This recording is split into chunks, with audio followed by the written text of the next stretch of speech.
যার জন্য শরীর কিন্তু খুবই দুর্বল হয়ে যেতে পারে। আর এই সময় যদি শরীরে পর্যাপ্ত পরিমাণে আয়রন পেতে হয় তাহলে কিন্তু পালং শাককে আপনি খেতেই পারেন।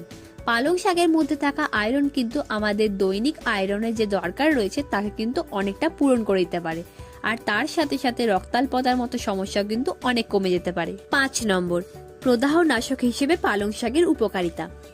পালং শাক শরীরের সুস্থতাকে বজায় রাখতে সাহায্য করে, আর তার সাথে সাথে অ্যান্টি ইনফ্ল্যামেটরি বৈশিষ্ট্য থাকার জন্য আমাদের শরীরে ব্যথার পরিমাণকেও কমিয়ে দিতে পারে, যার জন্য বিভিন্ন ধরনের ক্ষতস্থানে দীর্ঘস্থায়ী ব্যথা বা ফোলা ভাব কিন্তু সহজেই কমে যেতে পারে।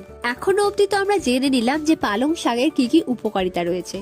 এরপরে আমরা জেনে নেব যে পালং শাকের কি কি সাইড এফেক্টস রয়েছে। পালং শাকের মধ্যে রয়েছে প্রচুর পরিমাণে ক্যালসিয়াম, আর ক্যালসিয়াম যদি আমাদের শরীরে অতিরিক্ত হয়ে যায় তখন কিন্তু হৃদরোগ বা হার্ট অ্যাটাকের সমস্যা বেড়ে যেতে পারে।